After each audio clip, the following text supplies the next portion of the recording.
सभी का मेरे YouTube चैनल में स्वागत, वंदन, अभिनंदन। आज आपके समक्ष बृहस्पतिवार व्रत की कथा लेके आई हूँ। तो बोलो विष्णु भगवान की जय, बृहस्पति देव भगवान की जय। बृहस्पतिवार के व्रत की विधि। बृहस्पतिवार के दिन जो कोई व्रत करे उनको चाहिए कि वह दिन में एक ही समय भोजन करे, क्योंकि बृहस्पतेश्वर भगवान का इस दिन पूजन होता है। भोजन पीले चने दाल आदि का करें, परंतु नमक नहीं खावे और पीले वस्त्र पहने, पीले ही फलों का प्रयोग करें, पीले चंदन से पूजन करें। पूजन के बाद प्रेम पूर्वक गुरु महाराज की कथा सुननी चाहिए। इस व्रत को करने से मन की इच्छाएं पूरी होती हैं और बृहस्पति भगवान प्रसन्न होते हैं। धन, पुत्र, विद्या तथा मनोवांछित फलों की प्राप्ति होती है। परिवार में सुख तथा शांति रहती है। इसीलिए यह व्रत सर्वश्रेष्ठ और अति फलदायक सब स्त्री व पुरुषों के लिए है। इस व्रत में केले का पूजन करना चाहिए। कथा और पूजन के समय तन मन कर्म वचन से शुद्ध होकर जो इच्छा हो बृहस्पति देव भगवान से प्रार्थना करनी चाहिए। उनकी इच्छाओं को बृहस्पति देव भगवान अवश्य पूर्ण करते हैं, ऐसा मन में दृढ़ विश्वास रखना चाहिए। अथ बृहस्पतिवार व्रत कथा। एक समय की बात है कि भारतवर्ष में एक राजा राज्य करता था। वह बड़ा ही प्रतापी और दानी था। वह नित्य प्रति मंदिर में दर्शन करने जाता। वह ब्राह्मण और गुरु की सेवा किया करता था और उसके दरवाजे से कोई भी निराश होकर नहीं लौटता, तथा वह प्रत्येक गुरुवार को व्रत रखता एवं पूजन करता था। हर एक दिन गरीबों की सहायता करता था, परंतु यह सब बातें उसकी रानी को अच्छी नहीं लगती थी। वह ना व्रत करती और ना किसी को एक पैसा तक दान में देती थी, तथा राजा को भी ऐसा करने को मना किया करती थी। एक समय की बात है कि राजा तो शिकार खेलने वन को गए हुए थे। घर में रानी और दासी थी। उस समय गुरु बृहस्पति देव भगवान एक साधु का रूप धारण करके राजा के दरवाजे पर भिक्षा मांगने आए और रानी से भिक्षा मांगी तो वह कहने लगी, हे साधु महाराज, मैं इस दान पुण्य से तंग आ गई हूँ। मेरे से तो घर का कार्य ही समाप्त नहीं होता। इस कार्य के लिए तो मेरे पति देव ही बहुत हैं।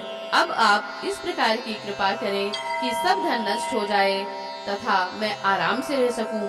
साधु बोले, हे देवी, तुम तो बड़ी विचित्र हो। संतान और धन से कोई दुखी नहीं होता, इसको सभी चाहते हैं। पापी भी पुत्र और धन की इच्छा करता है। अगर आपके पास अधिक धन है तो भूखे मनुष्यों को भोजन कराओ, प्याऊ लगवाओ, ब्राह्मणों को दान दो, धर्मशाला बनवाओ, कुआं, तालाब, बावड़ी, बाग बगीचे आदि का निर्माण कराओ, तथा निर्धन मनुष्यों की कुमारी कन्याओं का विवाह कराओ और अनेकों यज्ञ आदि धर्म करो। इस प्रकार के कर्म करने से आपके कुल का यश फैलेगा और आपका नाम परलोक में भी सार्थक होगा एवं स्वर्ग की प्राप्ति होगी। मगर वह रानी इन बातों से खुश न हुई। वह बोली, हे साधु महाराज, मुझे ऐसे धन की आवश्यकता नहीं है जिसको रखने उठाने में मेरा सारा समय बर्बाद हो जाए। साधु ने कहा, हे देवी, तुम्हारी ऐसी इच्छा है तो ऐसा ही होगा। मैं तुम्हें उपाय बताता हूँ, वैसा करना। बृहस्पतिवार के दिन घर को गोबर से लीपना, अपने केशों को धोना और केशों को धोते समय स्नान करना। राजा से कहना वह हजामत करावे।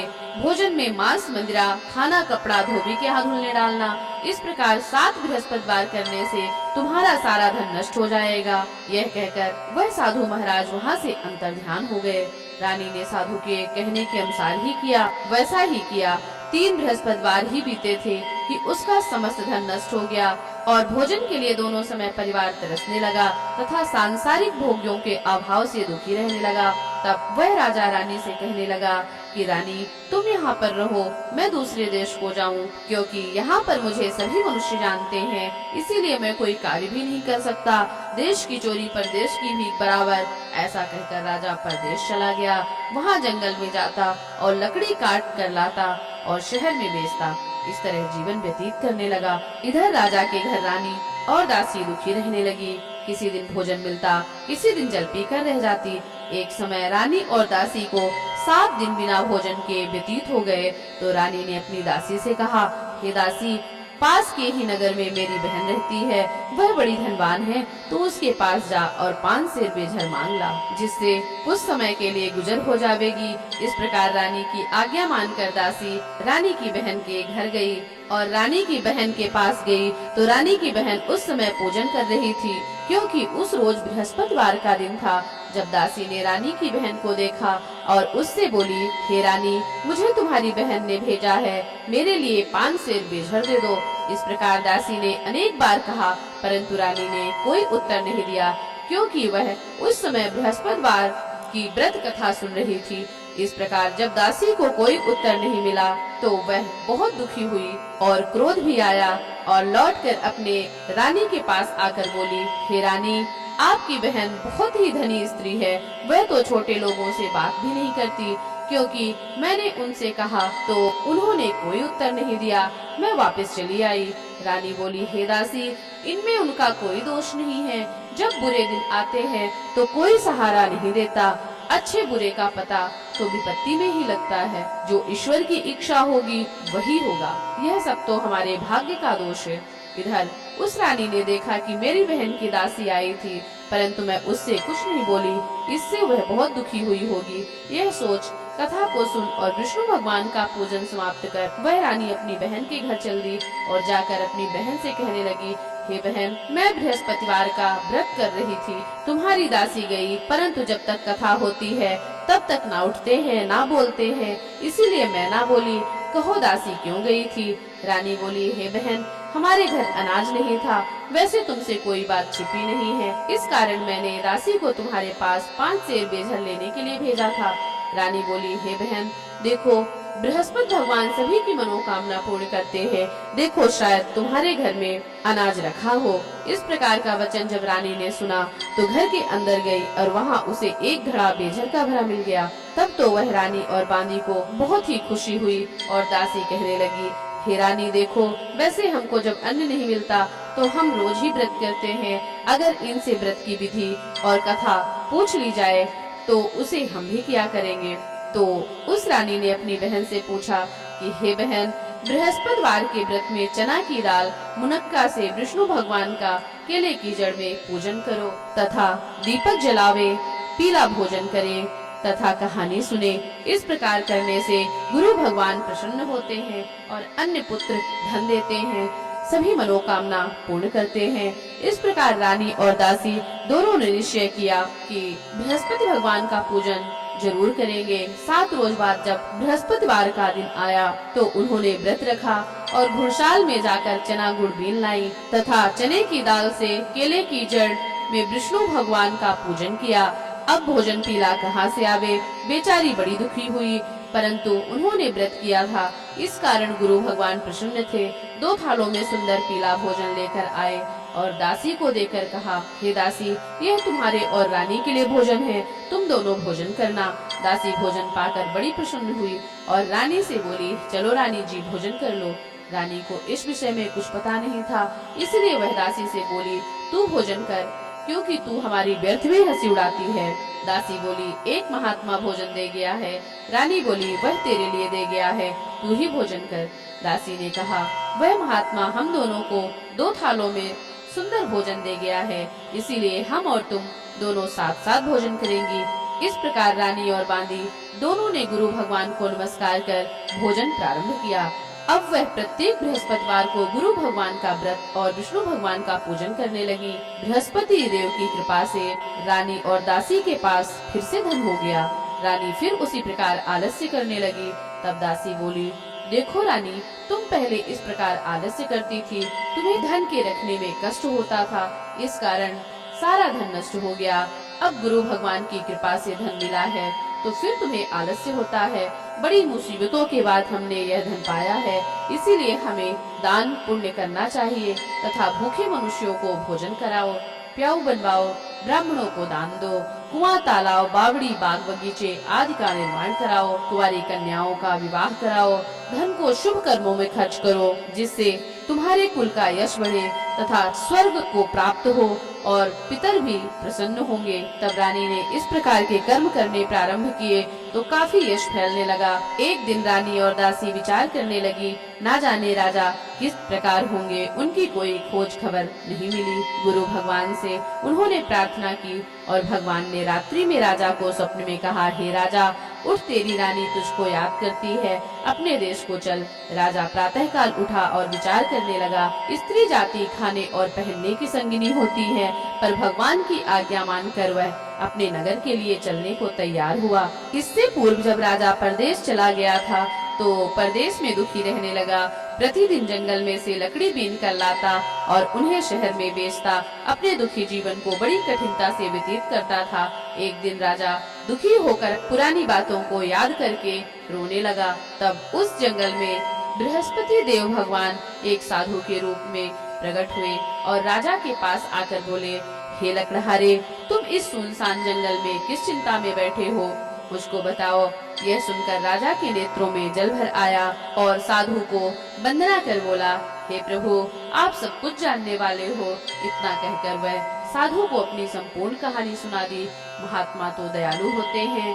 वे राजा से बोले, हे राजा, तुम्हारी स्त्री ने बृहस्पति देव का अपराध किया था, जिस कारण तुम्हारी यह दशा हुई है। अब तुम किसी प्रकार की चिंता मत करो, भगवान तुम्हें पहले से अधिक धन देगा। देखो, तुम्हारी स्त्री ने बृहस्पतिवार का व्रत करना प्रारंभ कर दिया है और तुम मेरा कहा मानकर बृहस्पतिवार को व्रत करके चने की दाल गुड़ जल को लोटे में डालकर केले का पूजन करो। फिर कथा कहो और सुनो, भगवान तुम्हारी सब कामनाओं को पूर्ण करेंगे। साधु को प्रसन्न देखकर राजा बोला, हे प्रभु, मुझे लकड़ी बेचकर इतना पैसा नहीं मिलता जिससे भोजन के उपरांत कुछ बचा सकूं। मैंने रात्रि में अपने रानी को व्याकुल देखा है। मेरे पास कुछ भी नहीं है जिससे उसकी खबर मंगा सकूं, और फिर मैं कौन सी कहानी कहूं, यह सब मुझे मालूम नहीं है। साधु ने कहा, हे राजा, तुम किसी बात की चिंता मत करो। बृहस्पतिवार के दिन तुम रोजाना की तरह लकड़ियाँ लेकर शहर को जाओ। तुमको रोज से दुगना धन प्राप्त होगा, जिससे तुम भली भांति भोजन कर लोगे तथा बृहस्पति देव की पूजा का सामान भी आ जाएगा। बृहस्पतिवार की कहानी इस प्रकार है। बृहस्पति देव की कहानी। प्राचीन काल में एक ब्राह्मण था। वह बहुत ही निर्धन था। उसके कोई भी संतान नहीं थी। उसकी स्त्री बहुत मलिनता के साथ रहती थी। वह ना स्नान करती, ना किसी देवता का पूजन करती। प्रातः काल उठते ही सर्वप्रथम भोजन करती, बाद में कोई अन्य कार्य करती थी। इससे ब्राह्मण देवता बड़े दुखी थे। बेचारे बहुत कुछ कहते, किंतु उसका कोई परिणाम ना निकला। भगवान की कृपा से ब्राह्मण की स्त्री के कन्या रूपी रत्न पैदा हुई और वह कन्या अपने पिता के घर में बड़ी होने लगी। वह बालिका प्रातः स्नान करके विष्णु भगवान का जाप करने लगी, बृहस्पतिवार का व्रत करने लगी। अपने पूजा पाठ को समाप्त करके स्कूल जाती तो अपनी मुट्ठी में जौ भर के ले जाती और पाठशाला के मार्ग में डालती जाती। वही जौ स्वर्ण के हो जाते तो लौटते समय उनको बीनकर घर ले आती थी। एक दिन वह बालिका उन सोने के जौ को फटक कर साफ कर रही थी।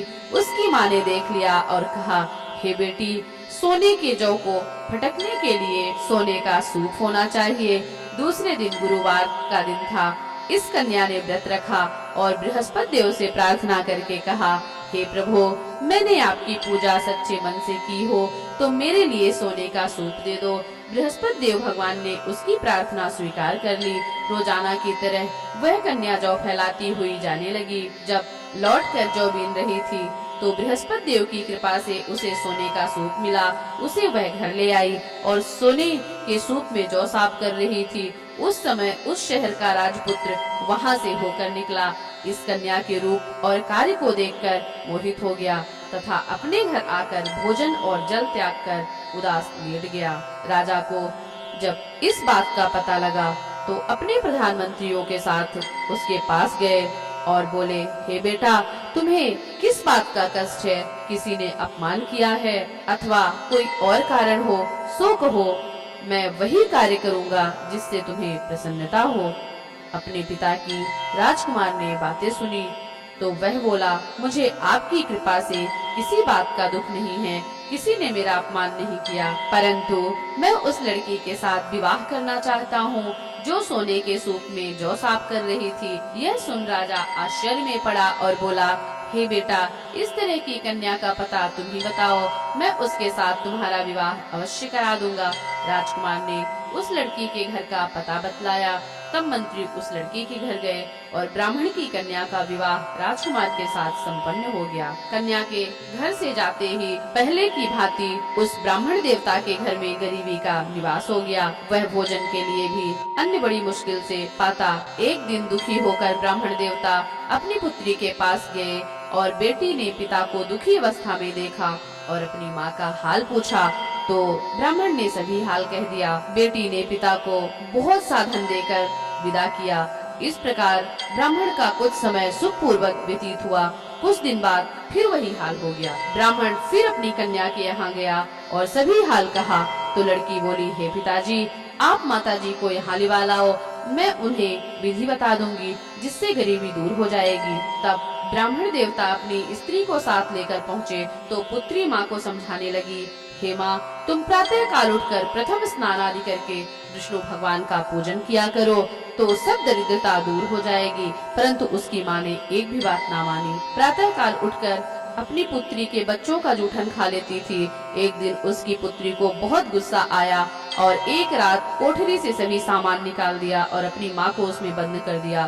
प्रातः काल उसमें से निकाला तथा स्नान आदि करके पूजा पाठ करवाया तो उसकी माँ की बुद्धि ठीक हो गई और फिर प्रत्येक बृहस्पतिवार को व्रत रखने लगी। इस व्रत के प्रभाव से उसकी माँ भी बड़ी धनवान हो गई और पुत्रवती हो गई और बृहस्पति जी के प्रभाव से स्वर्ग को प्राप्त हुई तथा वह ब्राह्मण भी सुख पूर्वक इस लोक के सुख भोग कर स्वर्ग को प्राप्त हुए। इस तरह कहानी कहकर साधु देवता वहाँ से लोप हो गए। धीरे धीरे समय व्यतीत होने पर फिर वही बृहस्पतिवार का दिन आया। राजा जंगल से लकड़ी काटकर किसी शहर में बेचने गया। उसे उस दिन और दिन से अधिक धन मिला। राजा ने चना गुड़ आदि लाकर बृहस्पतिवार का व्रत किया। उस दिन से उसके सभी क्लेश दूर हुए। परंतु दोबारा गुरुवार का दिन आया तो बृहस्पतिवार का व्रत करना भूल गया। इस कारण बृहस्पति भगवान नाराज हो गए। उस दिन उस नगर के राजा ने विशाल यज्ञ का आयोजन किया था तथा शहर में यह घोषणा करा दी कि कोई भी मनुष्य अपने घर में भोजन ना बनावे तथा आग भी ना जलावे। समस्त लोग मेरे यहाँ भोजन करने आवे। इस आज्ञा को जो नहीं मानेगा उसे दंड दिया जाएगा। इस तरह की घोषणा संपूर्ण नगर में करवा दी गई। राजा की आज्ञा अनुसार शहर के सभी लोग भोजन करने गए, लेकिन लकड़हारा कुछ देर से पहुंचा, इसलिए राजा उसको अपने साथ घर लिवा ले गए और ले जाकर भोजन करा रहे थे तो रानी की दृष्टि उसी खूंटी पर पड़ी जिस पर उसका हार लटका हुआ था। वहाँ हार दिखाई ना दिया। रानी ने निश्चय किया कि मेरा हार इस मनुष्य ने चुरा लिया है। उसी समय पुलिस को बुलवाकर उसको जेल खाने में डलवा दिया। जब राजा जेल खाने में गया तो बड़ा दुखी हुआ और विचार करने लगा कि ना जाने कौन से पूर्व जन्म में कर्म किए थे, मेरे लिए यह दुख प्राप्त हुआ है। और उसी साधु को याद करने लगा जो कि जंगल में मिला था। उसी समय तत्काल बृहस्पति देव भगवान साधु के रूप में प्रकट हो गए और उसकी दशा को देखकर कहने लगे, अरे मूर्ख, तूने बृहस्पति देवता की कथा नहीं कही, इसी कारण तुझे दुख प्राप्त हुआ है। अब चिंता मत कर, बृहस्पतिवार के दिन जेल खाने के दरवाजे पर 4 पैसे पड़े मिलेंगे, उससे तू बृहस्पति देव की पूजा करना, तेरे सभी कष्ट दूर हो जाएंगे। बृहस्पतिवार के रोज उसे 4 पैसे पड़े मिले। राजा ने कथा कही। उसी रात्रि को बृहस्पति देव ने उस नगर के राजा को स्वप्न में कहा, हे राजा, तुमने जिस आदमी को जेल खाने में बंद किया है वह निर्दोष है, वह राजा है, उसे छोड़ देना। रानी का हार उसी खूंटी पर लटका हुआ है। अगर तू ऐसा नहीं करेगा तो मैं तेरे राज्य को नष्ट कर दूंगा। इस तरह के रात्रि के स्वप्न को देखकर राजा प्रातः काल उठा और खूंटी पर हार टंगा देखकर लकड़हारे को बुलाकर क्षमा मांगी तथा राजा के योग्य सुंदर वस्त्र आभूषण देकर विदा किया। गुरुदेव की आज्ञानुसार राजा अपने नगर को चल दिया और राजा जब नगर के निकट पहुंचा तो उसे बड़ा ही आश्चर्य हुआ। नगर में पहले से अधिक बाग, तालाब, कुएं तथा बहुत सी धर्मशाला, मंदिर आदि बन गए थे। राजा ने पूछा कि यह किसका बाग और धर्मशाला है। तब नगर के सब लोग कहने लगे, यह सब रानी और बांदी के है। तो राजा को आश्चर्य हुआ और गुस्सा भी आया। जब रानी ने यह खबर सुनी कि राजा आ रहे हैं तो उसने बांदी से कहा कि हे दासी, देख राजा हमको कितनी बुरी हालत में छोड़ कर गए थे, वह हमारी ऐसी हालत देखकर लौट ना जाएं, इसीलिए तू दरवाजे पर खड़ी हो जा। दासी आज्ञा अनुसार दरवाजे पर खड़ी हो गई और राजा आए तो उन्हें अपने साथ लिवा ले आई। तब राजा ने क्रोध करके अपनी तलवार निकाल और अपने रानी से पूछने लगे कि बताओ यह धन तुम्हें कैसे प्राप्त हुआ है। तब उसने कहा, हमें यह सब धन बृहस्पति देव के व्रत के प्रभाव से प्राप्त हुआ है। राजा ने निश्चय किया कि 7 रोज बाद तो सभी बृहस्पति देव का पूजन करते हैं, परंतु मैं रोजाना दिन में 3 बार कहानी कहा करूँगा तथा रोज व्रत किया करूँगा। अब हर समय राजा के दुपट्टे में चने की दाल बंधी रहती थी तथा दिन में 3 बार कहानी कहता। एक रोज राजा ने विचार किया कि चलो अपनी बहन के यहाँ हो आवे। इस तरह निश्चय कर राजा घोड़े पर सवार हो अपनी बहन के यहाँ चलने लगा। मार्ग में उसने देखा कुछ आदमी एक मुर्दे को लिए जा रहे हैं। उन्हें रोककर कहा, अरे भैया, मेरी बृहस्पति देव की कहानी सुन लो। वे बोले, लो हमारा तो आदमी मर गया है, इसको तो अपनी कथा की पड़ी है। परंतु कुछ आदमी बोले, अच्छा कहो, हम तुम्हारी कथा भी सुनेंगे। राजा ने दाल निकाली और कथा कही। जब कथा आधी हुई कि मुर्दा हिलने लगा और जब कथा समाप्त हो गई तो राम राम करके मनुष्य खड़ा हो गया। आगे मार्ग में उसे एक किसान खेत में हल चलाता मिला। राजा ने उसे देखा और उससे बोला, अरे भैया, तुम मेरी बृहस्पतिवार की कथा सुन लो। किसान बोला, जब तक मैं तेरी कथा सुनूंगा तब तक 4 हरैया जोत लूंगा, जा अपनी कथा किसी और को सुनाना। इस तरह राजा आगे चलने लगा और राजा के हटते ही बैल पछाड़ खाकर गिर गए तथा उसके पेट में बड़ी जोर से दर्द होने लगा। उस समय उसकी माँ रोटी लेकर आई। उसने जब यह सब हाल देखा तो अपने पुत्र से पूछा और बेटे ने सभी हाल कह दिया। तो बुढ़िया दौड़ी दौड़ी उस घुड़सवार के पास गई और उससे बोली, मैं तेरी कथा सुनूंगी, तू अपनी कथा मेरे खेत पर चलकर कहना। राजा ने बुढ़िया के खेत पर जाकर कथा कही, जिसके सुनते ही वह बैल खड़े हुए तथा किसान के पेट का दर्द बंद हो गया। राजा अपनी बहन के घर पहुंचा। बहन ने भाई की खूब मेहमानी की। दूसरे रोज प्रातःकाल राजा जगा तो वह देखने लगा कि सब लोग भोजन कर रहे हैं। राजा ने अपनी बहन से कहा कि ऐसा कोई मनुष्य है जिसने भोजन ना किया हो, मेरी बृहस्पति देव की कहानी सुन ले। बहन बोली, हे भैया, यह देश ऐसा ही है, पहले यहाँ लोग भोजन करते हैं, बाद में अन्य काम करते हैं। अगर कोई पड़ोस में हो तो देख आती हूँ। ऐसा कहकर वह देखने चली गई, परंतु उसे कोई ऐसा व्यक्ति नहीं मिला जिसने भोजन ना किया हो। अतः वह एक कुम्हार के घर गई जिसका लड़का बीमार था। उसे मालूम हुआ कि उसके यहाँ 3 दिन से किसी ने भोजन नहीं किया। रानी ने अपने भाई की कथा सुनने के लिए कुम्हार से कहा। कुम्हार तैयार हो गया। राजा ने जाकर बृहस्पतिवार की कथा कही, जिसको सुनकर उसका लड़का ठीक हो गया। अब तो राजा की प्रशंसा होने लगी। एक दिन राजा ने अपनी बहन से कहा, हे बहन, हम अपने घर को जावेंगे, तुम भी तैयार हो जाओ। राजा की बहन ने अपनी सास से कहा। सास बोली, हाँ चली जा, परंतु लड़कों को मत ले जाना, क्योंकि तेरे भाई की कोई औलाद नहीं है। बहन ने अपने भैया से कहा, हे भैया, मैं तो चलूंगी, पर कोई बालक नहीं जाएगा। राजा बोला, जब कोई बालक नहीं चलेगा तब तुम चलकर क्या करोगी। बड़ी दुखी मन से राजा अपने नगर को लौट आया। राजा ने अपनी रानी से कहा, हम निर्वंशी राजा हैं, हमारा मुँह देखने का धर्म नहीं है और कुछ भोजन आदि नहीं किया। रानी ने कहा, हे प्रभु, हमें बृहस्पति देव ने सब कुछ दिया है, हमें औलाद अवश्य देंगे। उसी रात्रि को बृहस्पति देव ने राजा को स्वप्न में कहा, हे राजा, उठ, सभी सोच त्याग दे, तेरी रानी गर्भ से है। राजा को यह बात सुनकर बड़ी खुशी हुई। 9वें महीने से उसके गर्भ से एक सुंदर पुत्र पैदा हुआ। तब राजा बोला, हे रानी, स्त्री बिना भोजन के रह सकती है, किंतु बिना बात कहे नहीं रह सकती। जब मेरी बहन आवे तुम उससे कुछ कहना मत। रानी ने सुनकर हाँ कर दिया। जब राजा की बहन ने यह शुभ समाचार सुना तो वह बहुत खुश हुई तथा बधाई लेकर अपने भाई के यहाँ आई। तब रानी ने कहा, घोड़ा चढ़कर तो आई, गधा चढ़ी नहीं आई। राजा की बहन बोली, भाभी, मैं इस प्रकार न कहती तो तुम्हें औलाद कैसे मिलती। बृहस्पति देव ऐसे ही हैं, जैसे जिनके मन में कामनाएं हैं सभी को पूर्ण करते हैं। जो सद्भावना पूर्वक बृहस्पति देव का व्रत करता है एवं कथा पढ़ता है, सुनता है, दूसरों को सुनाता है, बृहस्पति देव भगवान उसकी सभी मनोकामना पूर्ण करते हैं। भगवान बृहस्पति देव उसकी सदैव रक्षा करते हैं। संसार में सद्भावना से भगवान का व्रत व पूजन सच्चे हृदय से जो करते हैं तो उनकी सभी मनोकामनाएं भगवान पूर्ण करते हैं। जैसी सच्ची भावना से रानी और राजा ने उनकी कथा का गुणगान किया, तो उनकी सभी इच्छाएं बृहस्पति देव भगवान ने पूर्ण की थी। इसीलिए सबको कथा सुनने के बाद प्रसाद लेकर जाना चाहिए। हृदय में मनन करते हुए जय जयकार बोलना चाहिए। इति श्री बृहस्पतिवार व्रत कथा संपूर्णम। विष्णु भगवान की जय, बृहस्पति देव भगवान की जय।